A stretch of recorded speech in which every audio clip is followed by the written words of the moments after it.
Real estate it's not what you see on TV with, selling Sunset or whatever it might be. It was about as sort of down and dirty as it could be. What advice would you give to people who are trying to also similarly get into real estate, but perhaps may not be as lucky and may need to be more intentional? Don't do it. I'm just kidding. I think it's really hard. I think one thing I've noticed, that's not a path for everybody.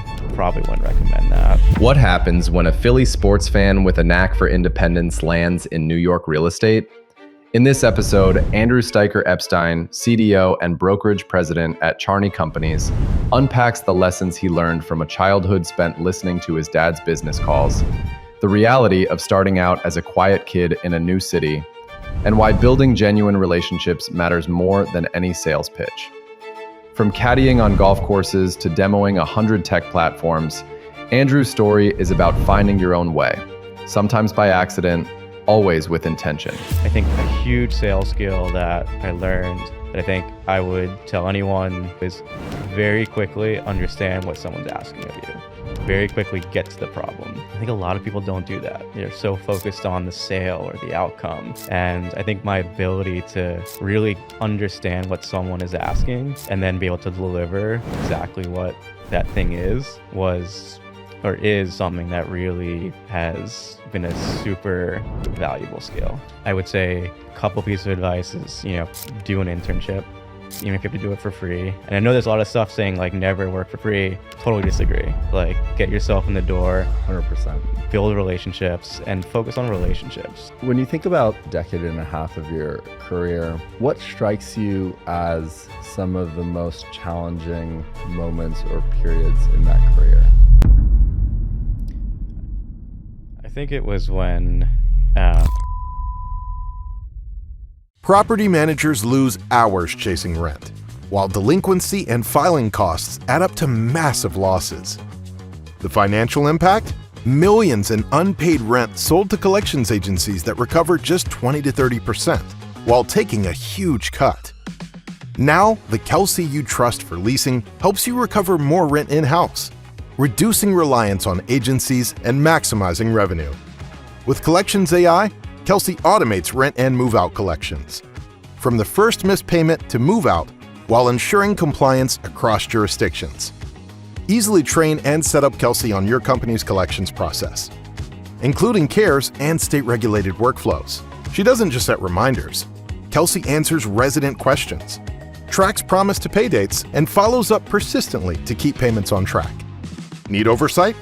Corporate teams can monitor collections in real time with Zuma's dashboard, while site teams use the Chrome Assistant to track payments and even respond as Kelsey when needed. Kelsey also evaluates resident risk with AI, providing instant insights to help you make smarter renewal decisions. The impact? Doubles collections velocity, reduces filings, cuts site team workload by 85%.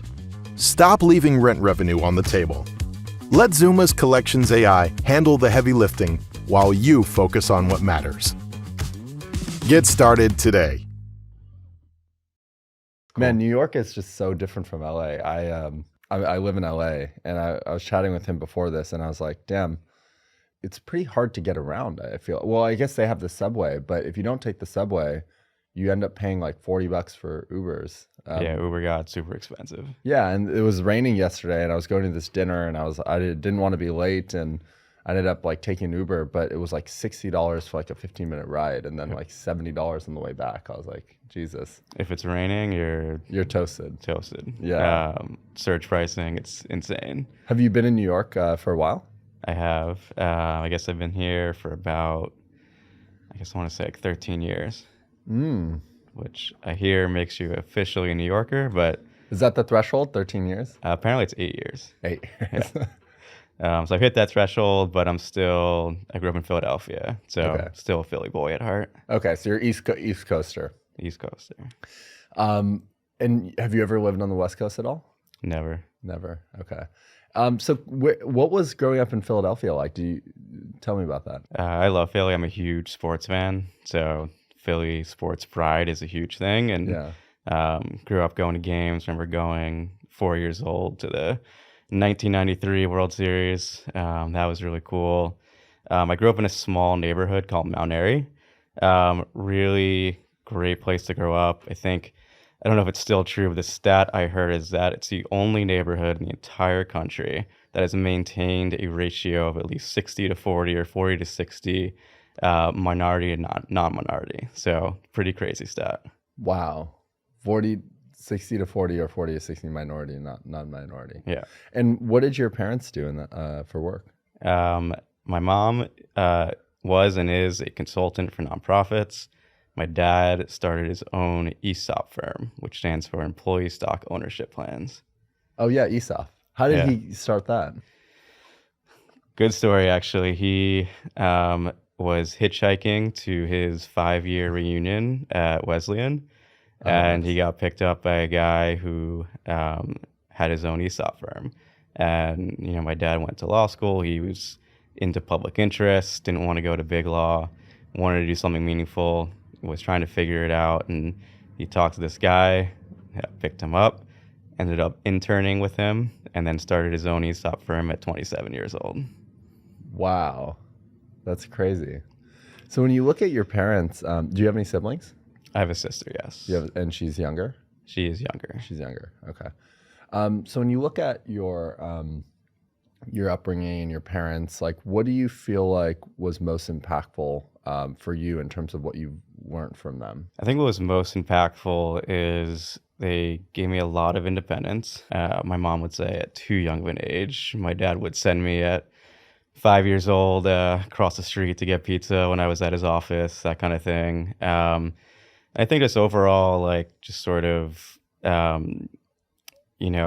very open-minded, no judgment, really just sort of an interesting perspective on people, kind of taking people where they're at, and also understanding that, like, everyone sort of has a different place, in the world, and gave me a really interesting perspective just on life in general. My mom working in nonprofits was a good example of, kind of how, she viewed the world and kind of wanting to, make an impact. Actually, my dad started his ESOP firm. It was also a nonprofit, which was interesting. So it was really meant to, uplift employees, things like that. So a lot of just sort of good initiatives and good values in general. Mm.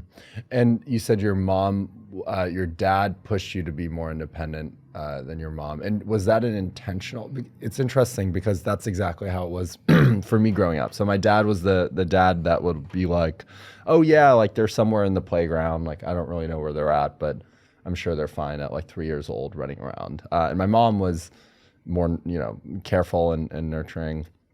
Do you think that was intentional by your dad as a way to raise you as an independent person, or is that just his personality and that's how he is? I think a little bit of both. I think he grew up that way. And so he was kind of, that's what he knew, and he was passing that down. And, I was, it was kind of, scary as a kid, getting put out there. But I think it was a good way to kind of learn skills and be uncomfortable and, grow. And I think there was some intentionality behind it. Mm.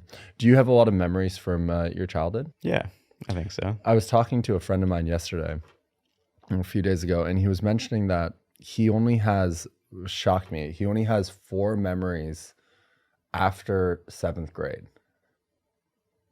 How does that work? I don't know. He my assumption is he's blocked out most of his childhood, but it was shocking to me. I guess so I like remember things from probably earliest, like kindergarten, 1st grade, a few memories, but not ultra early. But it was just like really interesting for me to hear that. I was like, wow, that's surprising. How was your relationship with your sister growing up? We fought a lot, but it was mostly my fault. I've made up for it in more recent times. We really started to bond kind of when I was in college, and I'd come back, and she was in high school, and we spent a lot more time together. And nowadays, like, she actually lives in the apartment below me, so we're very close. We share a lot of friends, things like that. We're really our lives are integrated in a really nice way now. What's the age difference? 3 years. 3 years. Okay. So in school, you where were you? Was academics like a big priority growing up for you? How were you in school? Yeah, it was. I started out in public school from kindergarten through second grade. Philly public schools aren't known to be the best, so my parents really valued education. Ended up going to a private school that was really one of the top ranked schools in terms of education and test scores and whatnot. What was it called? Germantown Friends School. Okay. So there's Brooklyn Friends in New York. I think they're all kind of part of the same grouping, and it's a Quaker school, which is interesting, has its own values. I'm not Quaker, but nor was most people there. And I think it was a good place education wise. I think it had it was a very different sort of social economic group than public school naturally, and very different than I think where I grew up in Mount Airy. So it was a little bit of a contrast to that, but my parents were valued education. They pushed me, but not too hard, which I appreciated. I think in my dad's family especially, there were some real academics, and it was nice that he didn't push too hard to kind of be a pure academic, because it wasn't really who I was. I did well in school, but I think also I was different than kind of the way his siblings were, who are both in academics. They're both professors, and instead of kind of pushing that route, he kind of left it open. And I think it sort of goes back to the conversation about independence and free thinking. He wanted me to find my own way. And if you were in a public school, how do you think your upbringing would have been different, or your set of values and philosophies? Yeah, it's a great question. Hard to say. But yeah, it's a very different environment. I mean, I still have a lot of memories from public school, and I think, there was a good story actually. I was a very shy kid. The school was, had a lot of, like different kind of people in it. It was, a really wide range of, people who are really talented and really, thrived in school, and then a good amount who really weren't. And then during recess, there was a group of kids who played wall ball every day. It's sort of an old school game where you throw the ball against the wall and you got to catch it. And if you don't, then you got to run to the wall or you get pegged by the ball.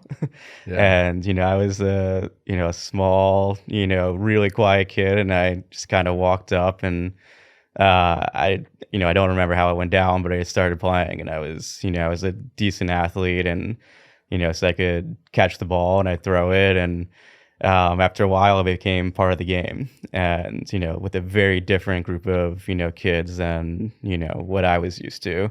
And eventually they started calling me Little Dude, and that was my name. I didn't talk much, and we would play wall ball, and every time I caught the recess, they would, yell my name, be like, Little Dude, you playing today? And I would come play with them. And so I think, going back to your question, I think I would have had a very different, more diverse group of friends. Do you feel like you talk about being pretty introverted as a kid?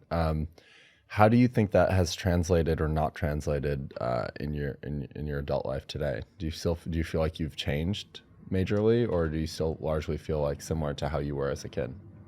Yeah, I think I'm still introverted, and I watched some of your podcasts. It sounds like a lot of the people that come on the show, or on the podcast, I should say, are introverted but have learned how to be extroverted, and I think I fall very much in that category. Yeah, I've asked that question in the podcast and like with my friends, and it's really fascinating to hear that almost nobody I've ever asked that question has strictly said they're like an extrovert or an introvert. Usually it's like, oh, I'm an extrovert, but I enjoy like my alone time, or I like to be introverted. And I think what that leads me to think is like, it's just like a spectrum, obviously. And it's not so binary, and you can't, at times you're extroverted, at times you're introverted, but Yeah, I just Totally. I don't know if you've ever done like the Myers-Briggs, Yep, but yeah. it's a good example of sort of showing the spectrum. Yeah, I think are I you- was like 43% introvert, or sorry, 43% extrovert, 57%. Do you know what introvert. your Myers-Briggs is? The letters? yeah. I bet I can guess. Probably. Is it I? It's I. Yep. Is it S? No. It's N. Yes. T? T. Yes. T is thinking or feeling, and then J Correct. is judging or perceiving. It's J. It's actually P. It's P. INTP. Yep. Interesting. What do you know? Remember the like name of it? Each of them have ooh. like whatever. That's fine. Yeah, I wish I could look it up right now, but I don't remember. I find those pretty useful actually. There's another one called the Enneagram. Yes, I've done that. Have you done that? What is Yeah. your Enneagram? Can't remember. Okay. Yeah. Yeah. I find it pretty useful, especially even during hiring or just like trying to understand somebody's motivations, and especially the Enneagram. The Enneagram is really interesting because I think there's like 9 types. And I'm type 3, which is the achiever, which essentially means that most of the things I'm like very driven by trying to like be successful and all that stuff. But it's interesting to just understand like people's underlying motivations and why they do what they do and how to work with them best. And all of that. Totally. I actually learned something from the Myers-Briggs, and more sort of the P versus J was a really interesting kind of insight for me, and understanding kind of how I think and why I think that way versus someone else who might be more high J, and understanding, especially, in career-wise, seeing people that are, high Js versus high Ps. It's a very different working style. And I've also noticed it when working with people and collaborating and understanding like, oh, this person's, more this than that. We have to figure out how to kind of combine our skill sets and work together. Yeah. So let's talk about, so you said school was important to you, but you ended up studying in college. Was it like creative writing? Correct, Or English? yeah. How did you land on that? I really had no idea what I wanted to do. It was a small liberal arts school, and you had the opportunity to learn about anything. And I was always a good writer. And I, in high school, I had done some creative writing, and I wasn't really interested in in the sciences or going pre-med, and economics in retrospect might have been a more practical approach. But I think going back to like the J and the P, Ps tend to be much more sort of creative thinkers. And so, kind of fell into it by accident, but I think it was a good fit. Mm. And what was college like for you? College was a lot of fun. For me, I was, again, pretty introverted growing up in high school. College, I think, really allowed me to kind of open up, make a lot of new friends, learned a lot, sort of in the classroom, out to the classroom. And I think it was a huge growth period for me. Mm. And then you end up, you immediately after graduating get into real estate? Almost. So I graduated, and every summer I was caddying at a golf course in Philly. And I caddied right after school. It was a great way to make money. It was all cash, and allowed me some time to kind of figure things out. And again, I really had no idea what I wanted to do. I was very naive. I was very like wanting to be entrepreneurial, but didn't know how. So I graduated. I did an internship with a guy who had sort of a small social media company before social media was really a huge thing. And he taught me a lot. I mean, he was probably my only mentor up until now. I wish I had some more. It was a brief kind of, it was a summer, maybe lasted 6 months, but he was the one that kind of got me into, being an entrepreneur, and he gave me a list of books to read. And so while I was trying to figure things out, I was reading these books, and I think those books have actually, to this day been super valuable. I still go back and think about them. I'll go back and read some of them and, get some inspiration, or, kind of use them to work through sort of challenges in my career. And, I really credit him, and he probably has no idea. We didn't really have a very close relationship, but he kind of pushed me in the right direction, actually recommended me to a little startup, did some marketing with them. And then ultimately I moved to New York, and with no plan. So what were some of those books? The first one he recommended was The 5 Hour Work Week by Timothy Ferriss. Yeah, 4 hour work 4 Hour week. week, sorry, not five. These days you work harder. So You're at an hour. That was the first one. It kind of was, it's an interesting book. I'm sure people have different feelings on it, but for me, it was kind of opened up a new way of thinking. And I think it, there was some key points, sort of working, more passively. I mean, one of the interesting ones that I think actually still applies today is he talked about when he had his company, and basically anytime an issue came up, his employees would talk to him and he would get back to them and say, okay, we need to do this and, credit this or, whatever it was. And he said his big unlock was when he basically said to his employees, any issue that costs less than $2,000 to fix, don't come to me. And I think that is really an interesting takeaway. And I think I still use kind of that philosophy where it's like, with people that, on the team or, who work under me, I'll tell them, if there's a problem, you don't need to, run everything by me. Like, I trust you, figure it out. Unless it's, really significant, obviously come talk to me. But I think that was just one thing that kind of stood out from that book. Yeah. Tim Ferriss is like I feel like the godfather of podcasts. I remember very early on, it was one of the first the Tim Ferriss show was like his podcast, one of the first podcasts I'd listened to. And since then, there's been so many others that have kind of like fallen in his footsteps and spawned. But it's fascinating. I was at this founder retreat I was mentioning to you before we started recording earlier this weekend. And one of the workshops and questions that was discussed in the workshop was similar to the Tim Ferriss ideology, which is basically, if you only had 4 hours, like how would you spend those hours? And the question that was asked was like, if there was no possible way that you could work more than 2 hours a day, how would you treat those 2 hours, right? And I think many of us who do work long hours, oftentimes if you actually really reflect on what you're doing in those 9-10 hours, a lot of those hours are just like unproductive, right? But if you are deeply focused, there's a book called Deep Work by Cal Newport. And the idea is like, if you deeply focus for 2 hours a day and you understand what the one thing you need to do is that week, or you want to achieve that month or that quarter, and just spend 2 hours like relentlessly focusing at it, you can probably get more done than you can if you're just like lackadaisical for 8 hours and just not really specifically focused. So I think Tim Ferriss has a lot of those little hacks.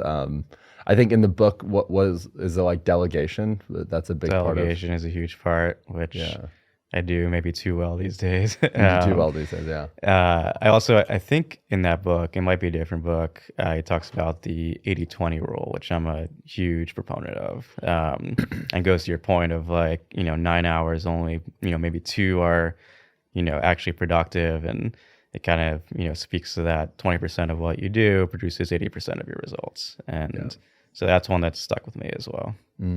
Are there any other books that you've, that has been majorly impactful over the years? Yeah, I think after that, I read The Lean Startup. Yeah.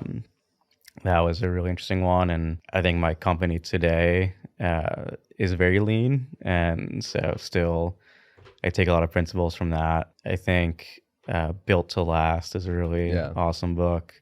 And I think especially as our company grows, understanding kind of those, big principles that really, we need to kind of adhere to and, put into practice has been really influential. And I think especially when I started at Charney's where I am now, and, there was maybe 6 of us. And so, now in total it's probably 50, and that's been in, about 5 years. So some crazy growth. And when we started, as 6 people, all those sort of built to last principles don't really matter. You're kind of figuring it out. You're building the plane as you fly it.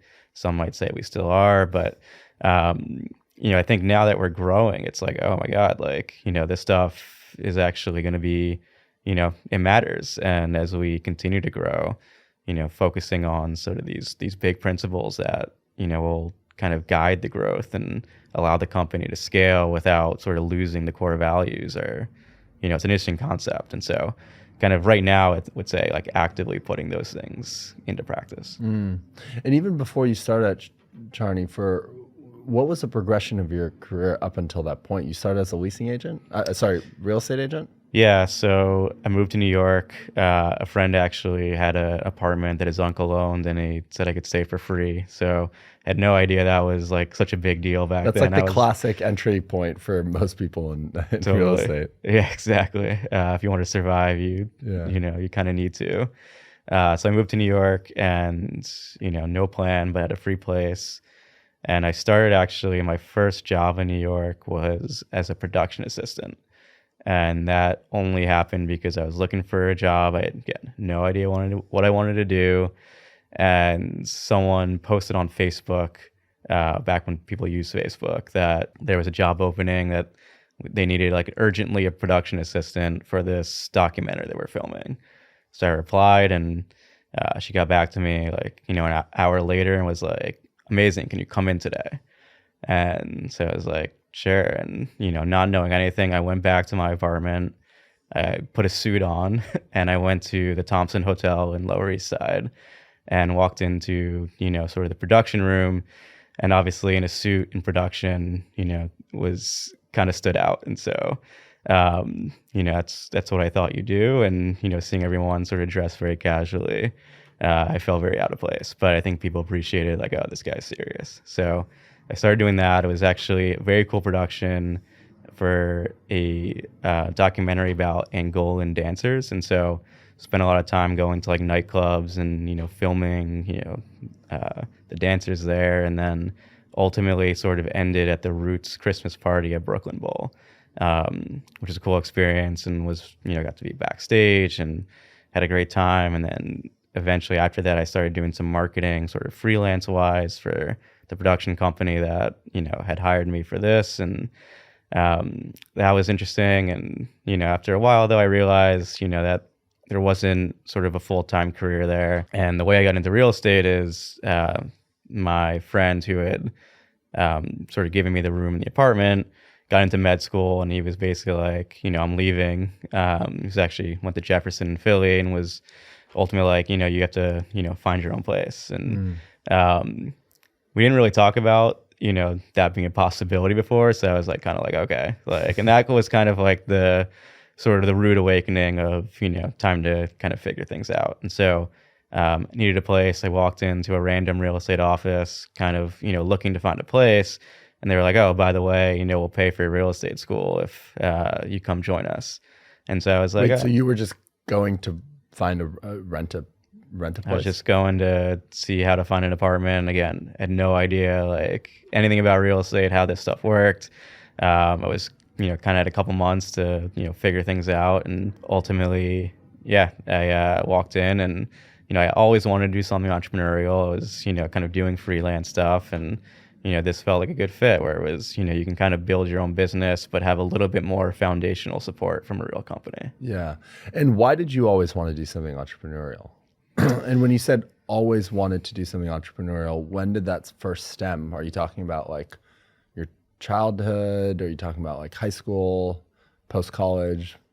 Yeah, it's a good question. I think it was more post-college, when I was doing that internship and started reading these books, and I was like, oh, like I'm really into this. And also seeing my dad kind of do it, being around him, watching him with, maybe two other employees kind of start his company.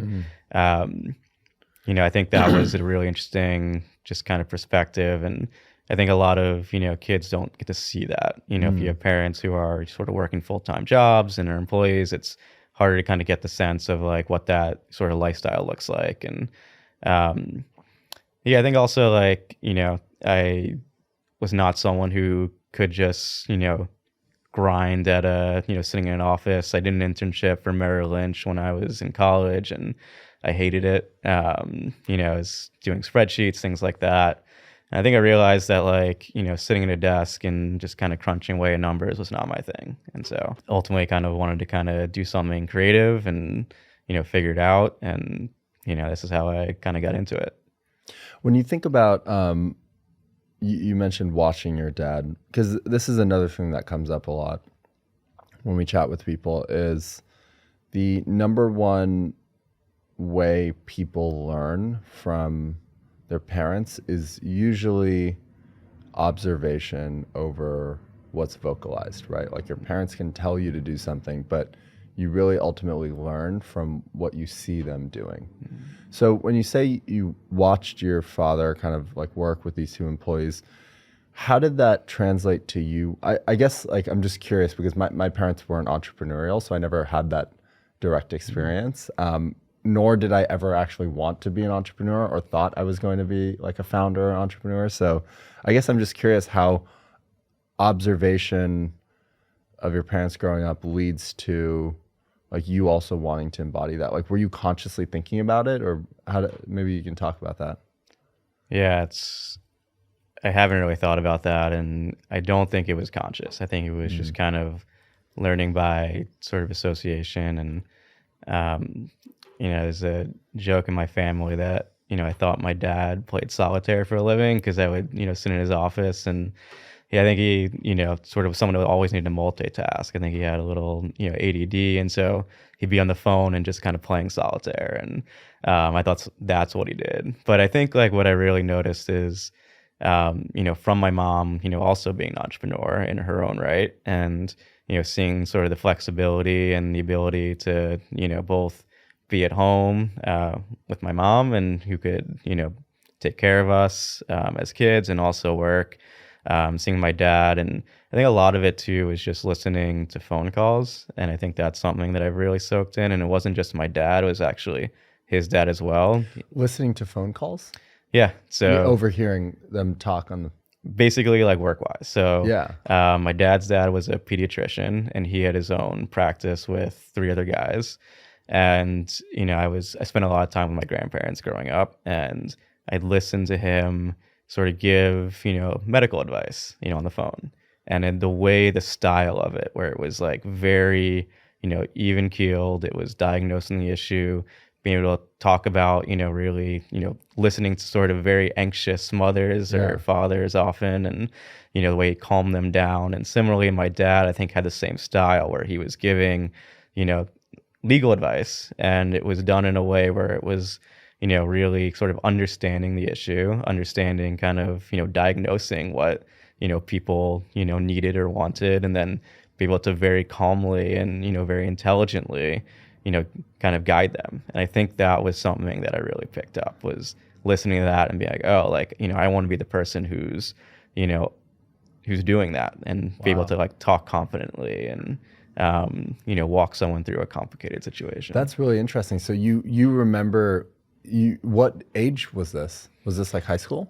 I think it was even earlier than that. I think I spent 1 day a week at my grandparents, and so basically since I was 3 years old, and so I think it's something that consistently kind of grew up with. Wow. As you were telling me that, I realized like there's a strong bull case for like remote work for the impact on kids then, right? Like if because I'm just thinking about this, because I've heard this before from other like really successful founders who told me that they would listen to both their parents were founders, and they grew up with their parents working from home, and they would hear their parents, like their dad or mom, negotiate deals and see the way they would communicate. And to me, that's like pretty fascinating actually. So it makes me think, if I were to, when I have kids, I think there's a real bull case to working from home and having them see and hear the conversations and see how you can communicate. Because that's interesting that you like remember that. Do you think that's influenced your way of communicating at work today? Absolutely. And to be clear, my dad did not work from home, but I spent a lot of time at his office. So, whether it's, remote or just kind of being around it, I think both, are valuable and both can work. How did you spend time at his office? He would bring you to his office? He would bring me, quite often. So, I'd spend the day, I don't even remember what I did, but I would hang out, and that's when he would send me to get pizza at 5 years old, or I had to cross the street and, go order and sit at the counter and, eat my lunch, and I would come back and, I would, I don't know, probably, play some kind of game that was there.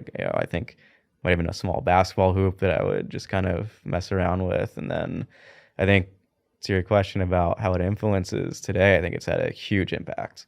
And, I do not consider myself like a natural salesperson. It's never been a skill. I was very introverted. And so, it just like, I don't associate, sort of me with kind of that style.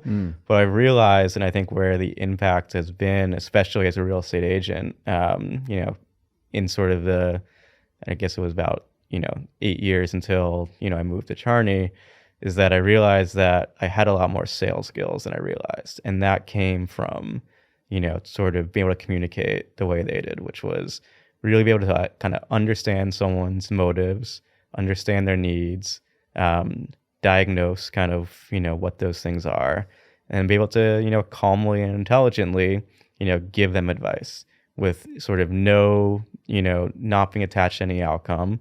And, I still do that today. If I talk to, someone who's asking me for, my opinion on a real estate, topic, or, even in the workplace, it's, I think a huge sales skill that I learned that I think I would tell anyone, this as a piece of advice, is the best thing you can do is very quickly understand what someone's asking of you, very quickly get to the problem. I think a lot of people don't do that. They're so focused on the sale or the outcome. And I think my ability to really, understand what someone is asking and then be able to deliver, exactly what that thing is something that really has been a super valuable skill. Yeah. One of my favorite quotes is from Charlie Munger, who says, show me the incentives and I'll show you the outcome. Right. So if you understand what somebody's incentive is or what they want, you also understand the outcome of what you need to do. So that's really fascinating. So, you kind of fell into real estate, with this opportunity. I feel like, especially in today's world with AI and things changing so quickly, what advice would you give to people who are trying to like also similarly get into real estate, but perhaps may not be as lucky and may need to be more intentional? Don't do it. No, I'm just kidding. I think it's really hard. I think one thing I've noticed, there's a lot of different sort of avenues getting real estate. Mine was through being a real estate agent. I wouldn't necessarily recommend that. It was a grind, and, I was very naive, had no idea, how hard it would be. I was literally, when I started, going on Craigslist and trying to find people who were advertising their apartments for rent, contacting them and trying to, convince them to let me, do the rental for them. And ended up doing a lot of lease breaks like that. But it was not very glorifying. It's not what you see on TV with, selling Sunset or whatever it might be. It was about as sort of down and dirty as it could be. And so, that's not a path for everybody. Probably wouldn't recommend that. There's a lot of people that want to get into development. We get, I see dozens of emails a week of people, reaching out, through our company's website and, seeing if there's opportunities in development. And development is such a lean sort of business where you don't really need so many people to be successful, that it's just so hard to break into. I would say a couple pieces of advice is, do an internship. Even if you have to do it for free. I don't know if people still do that to this day, and I know there's a lot of stuff saying like never work for free.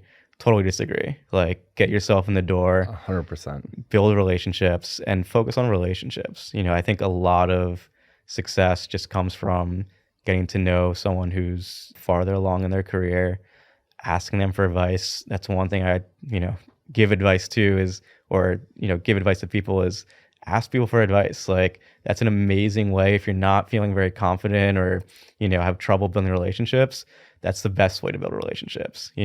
Have someone, people love helping out. They love, giving back. And so it's, if you ask for that, you'll create a relationship. And I think that would be my focus, is just really trying to find someone in the industry. Doesn't really matter if it's exactly what you want or, it's, the perfect career path, but get in the door and, just meet people, talk to them, network, and build close relationships. Don't just kind of do surface level, conversations. Like, get in the weeds and get to know somebody, and they'll end up helping you out. Totally. I feel like there's like a power law return of, you can like meet 100 people and be hyper surface level with them, or you can like go really deep with 2 or 3 or 4 people. And there's like a power law return of what that relationship can do to you and for them and all that stuff. And I think people oftentimes, like at these networking events or conferences, you stay such high level. You stay at such a high level where you like meet all these people, but it really doesn't translate to anything because they're all just like surface level connections. Totally. And I realized at those events that a mistake I made is like, I wouldn't call it necessarily like trying to sell someone too soon, but I think that's the easiest way to understand it, is trying to kind of get to the result way faster than I should have. And that's something that I, have learned from. And that's another good piece of advice is, and to your point, you kind of move around the room so quickly, but even if you meet someone, you don't have a lot of time to talk, follow up, without asking for anything, build that relationship, take them out to dinner, meet for drinks. Like, it takes a while to kind of get the end result that you want. And I think in my experience, I've tried to move too quickly. Yeah, some of the biggest deals we have in the company today are from customers that like have turned around and been like, wait, like, what do you even do at a conference? Because I never brought it up. I never talked to them about it. Right. And I was just like building a relationship with them naturally. And then they're like, wait, like I've seen, like, what do you even do? What does your company do? And I think what that does, at least on our side, on the vendor side, is it kind of immediately levels the playing field, right? Where there isn't this like skewed power dynamic where, when you go to try to sell somebody something, immediately there's this implicit power dynamic where it's like, you're here and they're kind of deciding and you're like pursuing versus you just like leveling with them, building a kind of a lateral relationship and then letting it kind of unfold to work or business naturally. I found that to be more effective. Yeah, I completely agree. Yeah. When you think about the last, like, I guess, decade and a half of your career, what strikes you as some of the most challenging moments or periods in that career? I think it was when, having been a real estate agent for, about 8 years and sort of getting to a point where I didn't really want to be doing that anymore. And, you spend 8 years sort of building something, trying to transition and pivot is not super easy. And I think that was sort of the first major challenge. Is I had, built a business. I was mildly successful. That felt good. I probably didn't give myself enough credit for kind of getting to where I was and having, be able to afford my lifestyle in New York and support myself, and starting from scratch with really zero connections and, zero knowledge or, zero ins into the industry. And the challenge was, once I got to the point, it was like, what do I do now? How do I find something different? And I thought about it and I said, okay, if I want something different, I got to ask for it. And the step I took is I went on LinkedIn. I looked up every alumni from my college who was in New York doing real estate. And I figured I should stay in real estate because that's what I knew. And I was looking for something more sort of analytical, something that, I can use my skills as an agent and apply to something else. And after I found sort of my list of people, it was about 15 to 20, I went on to the Bates, my college alumni's like group. I found all their personal emails and I sent them, the same message of, and it was very, going back to the point of like not, trying to kind of get to the result too quickly. I basically sort of formulated this message about, hey, I'm looking to make a move.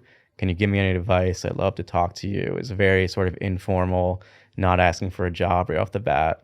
And I got about, out of like, let's say 20 people, I would say 14 responded. And I had calls with about 14 people, or I had lunch, and I was amazed at the response rate, and I was amazed at how much people wanted to help. And the first person who responded actually was Sam Charney. And he was also like looking at the profiles. I was like, he's doing the most, interesting thing out of any of these people. And I met with a couple people who were also like, we were talking about real estate. They're like, oh, like you should talk to Sam. And someone was like, you just need to do whatever you can, like go, push paperwork, like get in to, work with him. He's awesome. And this was when, again, the company was maybe 5 people. And, they were doing a couple projects at the time and ended up meeting with him. And, obviously the rest is history. But so the challenge of kind of pivoting from what I was doing, getting into, something entirely different and being sort of pushed into an environment that I really wasn't familiar with, that was certainly a challenge. And then I think from there, sort of being at, Charney is kind of how you handle growth. And as the company has really taken off, it's a ton more responsibility. We were, had stuff to do back then, but looking at it now, we had way more free time. And now it's, we're all super busy. How do you manage your time? How do you manage your life? And, how do you, sort of hire into growth? And that's been a really big challenge and exciting one. But, going from sort of 0 to 60 very quickly has certainly been a challenge. And you guys have had to employ a lot of technology along the way, right? Sure. Yeah. How's that been? I really enjoy that part. I think especially in real estate, I could talk all day about real estate tech, and I see, and when I was, as tech started to become more of a bigger part of our company, I was demoing, 5 different tech platforms a day. And so I demoed over like 100 tech platforms. Wow. In like a 3-month period, basically. Wow. And what did you learn from all that? That's fascinating. I learned that a lot of tech is really shitty, or the tech is good, but it doesn't actually solve the problems that we need. And I think that's the biggest issue I see with real estate tech, is that you have a lot of really smart tech people that build, platforms or systems or whatever it is, and it's really good. It's like, it's really cool. And then, I'll talk to them and say, well, you clearly don't quite understand how our business works. And that goes back to like the lean startup, like always ask what your customers want before you build it. Yeah. And so I would say like over 50% of the platforms were kind of like that, where it was like, this is great, but doesn't really help me. It also like there's a lot of challenges like associated with what you're trying to do, or perhaps it's like this really works well in the Midwest, but in New York can't do it. Yeah. There's certain obstacles that make it prohibitive. And I think from there, I found a few platforms that they got it right. And one of them was Ven, which is an app we use as a tenant experience app for a new project that we just built in Gowanus. That's been tremendously valuable. And I actually had them custom make an application, a lease signing process for us, which is, been tremendously valuable. And essentially, like the way it works is people can actually link their bank accounts, link their payroll provider, get their credit checked, facial recognition for ID verification, apply to the apartment, and within 5 minutes, we can have them approved and have a lease out to them. And that has saved, a ton of time, a ton of, our drop-off rate has, dropped by a ton, and increased conversions across the board. Amazing unlock for us. And then the tenant experience, has, community groups and watching, people, interact with each other. It's been really sort of cool to see. And then even prior to that stage, we worked with Zuma, as obviously and it's an AI leasing tool that has allowed us to respond to inquiries within 2 minutes. And we've increased our tour volume probably by over 100%. I mean, it's really amazing. Getting an email at 9 o'clock at night where, your leasing agents typically aren't going to respond to that.